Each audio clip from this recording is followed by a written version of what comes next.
இந்த வீட்டோட ceiling condition எப்படி இருக்குன்னு இந்த வீடியோவில் நீங்களே பாருங்கள். ரொம்ப மோசமாக இருந்தது. இது ஃபுல்லாக வந்து ஒரு 20 வருஷ பில்டிங்கு. இதில் வந்து மேலேருந்து மழை தண்ணி உள்ளே இறங்கி கம்பியில் பூரா பிடிச்சி ஃபுல்லாக கம்பி துரு பிடிச்சி கீழே வந்து பீம் போட்டிருப்பாங்க. அது ஃபுல்லாக வந்து கிராக் விட ஆரம்பிச்சிருச்சு. இந்த மாடியில் ஃபுல்லாக அடுத்து தண்ணி இறங்காத அளவுக்கு ஒரு 4 கோட்டிங் வாட்டர் ப்ரூஃபிங் பண்ணியாச்சு. அதுக்கப்புறமா கீழே வந்து சென்ட்ரிங் வேலையை ஆரம்பிச்சிட்டோம். சாதாரணமாக மட்டமாக இருக்க சென்ட்ரிங் பூசுகிறதே பெரிய கஷ்டமான வேலை. இதில் பார்த்தீங்கன்னா கீழே ஃபுல்லாமே பீமாக இருக்கும்.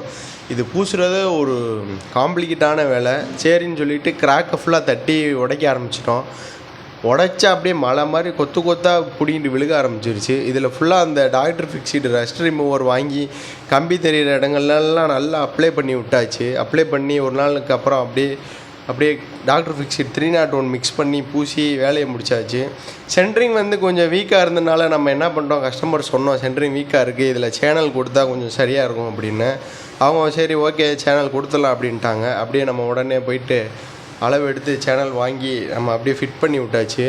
இப்போ இந்த சென்ட்ரிங் வந்து நல்லா வந்து கொஞ்சம் ஸ்ட்ராங்காகவே இருக்கும். எந்த ஒரு லீக்கேஜும் இருக்காது. குறைஞ்சபட்சம் ஒரு 10 வருஷம் அப்படியே இருக்கும். இந்த மாதிரி கம்ப்ளைண்ட் உங்கள் வீடுகள்லையும் இருக்கா, தாராளமாக நம்மளை கூப்பிடுங்க. நம்ம எப்பேற்பட்ட சென்ட்ரிங் வேலையாக இருந்தாலும் அதை சரி பண்ணி கொடுப்போம். அதே மாதிரி மதுரை ஏரியாவில் நீங்கள் எங்கேருந்து கால் பண்ணாலும் சரி, நம்ம அடுத்து 24 மணி நேரத்தில் நம்ம வந்து உங்களுக்கு ரெஸ்பான்ஸ் பண்ணிடுவோம். இந்த வீடியோ பிடிச்சிருந்தால் மறக்காமல் ஒரு லைக் பண்ணிடுங்க. இதே மாதிரி நிறையா வீடியோஸ் பார்க்குறதுக்கு நம்ம சேனலை ஃபாலோ பண்ணி வச்சுக்கோங்க. தேங்க்ஸ் ஃபார் வாட்சிங்.